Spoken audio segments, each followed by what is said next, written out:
와인 한잔 할까요? 프랑스 남서부 보르도에서 차로 약 40분. 그곳엔 시간도 숨을 죽은 듯 고요한 마을이 하나 있습니다.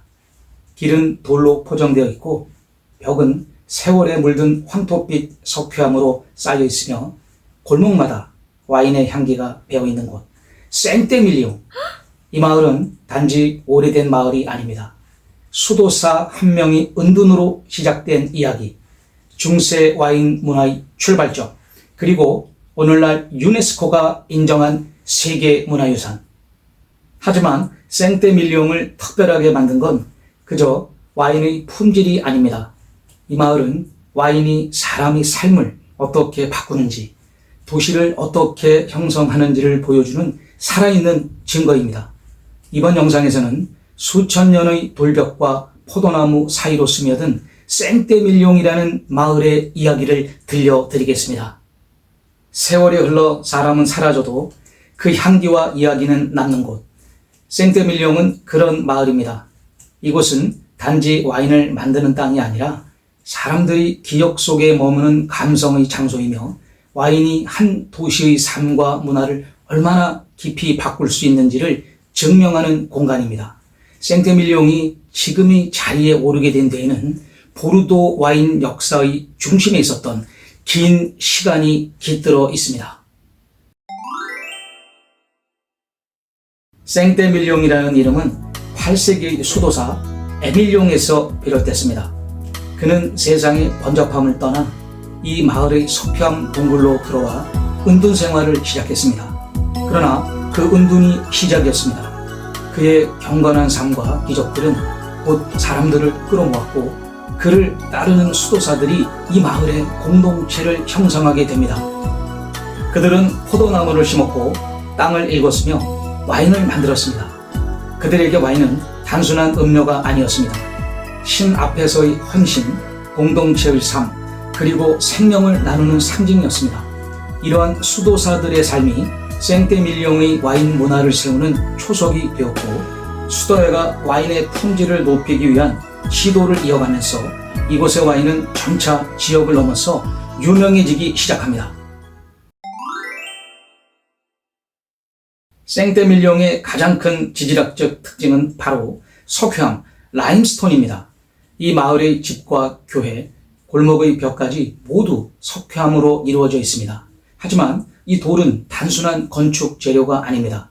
생떼밀리옹 와인의 정체성과도 깊은 연관이 있습니다. 석회암은 물빠짐이 좋고 뿌리를 깊게 내릴 수 있게 해줍니다. 포도나무는 이런 환경 속에서 스스로 고통을 뚫고 자라며 더욱 진하고 농축된 맛을 품게 됩니다. 이러한 자연적 특성은 특히 메를로 품종에 잘 맞아떨어졌고 생떼밀리옹의 메를로 중심의 와인 산지로 자리 잡은 결정적 이유가 됩니다. 그러나 이 석회암은 단지 땅 위에만 영향을 준 것이 아닙니다. 생떼밀리옹 마을 아래에는 거대한 지하 세계가 존재합니다. 수도사들과 주민들은 수백 년 전부터 이 석회암을 채굴해 도시를 지었고 그 채굴된 공간은 오늘날 와인 저장고로 사용되고 있습니다. 연중 일정한 온도와 습도를 유지하는 석회암 지하 공간은 와인을 숙성시키기에 완벽한 환경을 제공합니다. 지금도 생떼밀리옹의 유명한 샤또들 중 상당수가 자신들만의 비밀스러운 석회암 저장고를 갖추고 있습니다. 어떤 곳은 지하 3층까지 내려가며 그 길이만 수 킬로미터에 달하기도 합니다.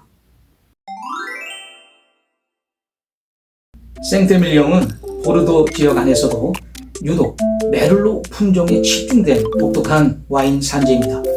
메를로는 까베르네 쇼비뇽보다 더 부드럽고 과일량이 풍부하며 비교적 어린 시절에도 마시기에 좋은 와인을 만들어냅니다.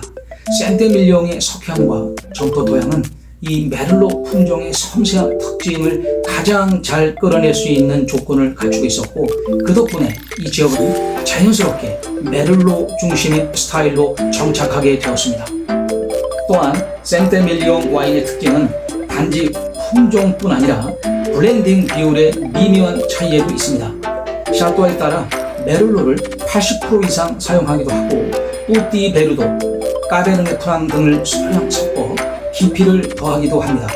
이러한 다양한 스타일은 생떼밀령을 단지 메를로 산지로만 국한하지 않고 메를로의 가능성을 가장 풍부하게 보여주는 지역으로 만들어줍니다. 그래서 와인 애호가들 사이에선 이런 말도 있습니다.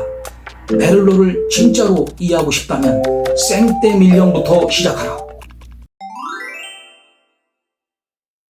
1999년 생떼밀령은 유네스코 세계문화유산으로 지정됩니다. 보르도 지역에서 처음이자 전 세계에서도 와인 생산 지역 전체가 문화유산으로 인정받은 첫 사례였습니다.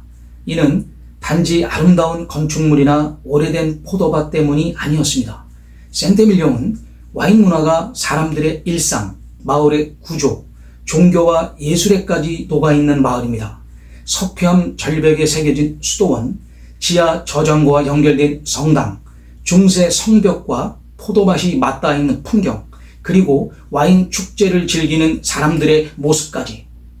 이 모든 것이 하나의 살아있는 유산으로 평가받은 것입니다. 유네스코는 생떼밀령의 유산적 가치를 다음과 같이 정리했습니다. 이곳은 중세시대부터 이어진 와인 생산 방식과 마을의 공동체 구조가 현대까지 살아있는 공간이다. 오늘날 이 마을을 방문하는 사람들은 단순히 와인을 시음하러 오는 것이 아닙니다. 그들은 수도사의 묵상, 농민의 손길, 상인의 열정이 깃든 그 시간과 공간을 체험하러 오는 것입니다. 생떼밀령은 지금도 살아있는 와인의 도시입니다. 그러나 이제는 그 이상을 품고 있습니다. 수많은 와이너리 투어는 물론이고 예술 전시, 고전음악 공연, 역사 재연극 등 와인과 문화가 어우러지는 다양한 프로그램들이 마을 곳곳에서 열립니다.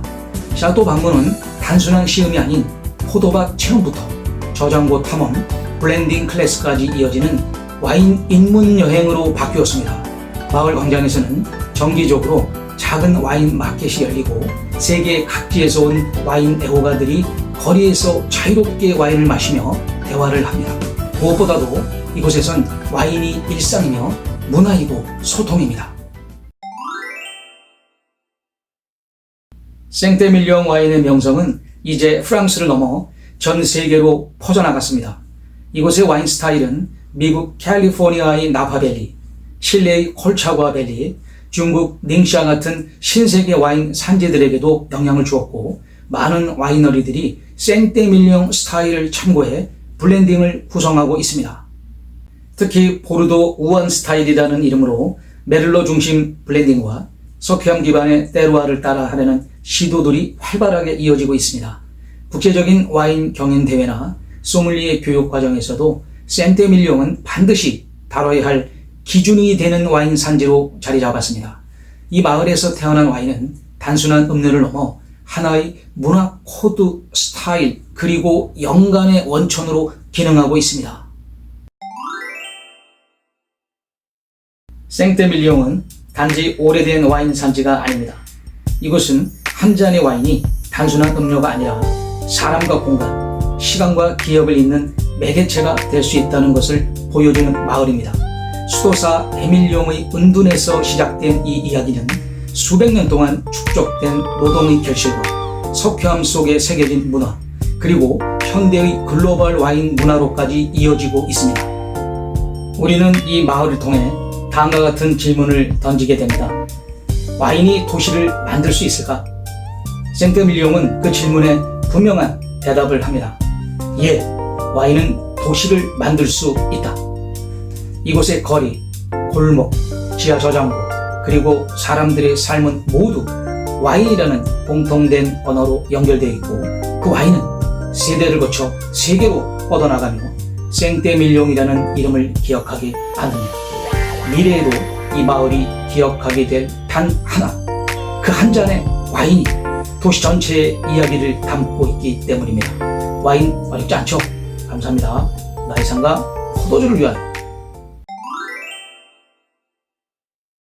공지사항입니다. 각종 모임, 기업체 및 단체에서 이벤트를 기획하는데 와인은 참 좋은 소재입니다.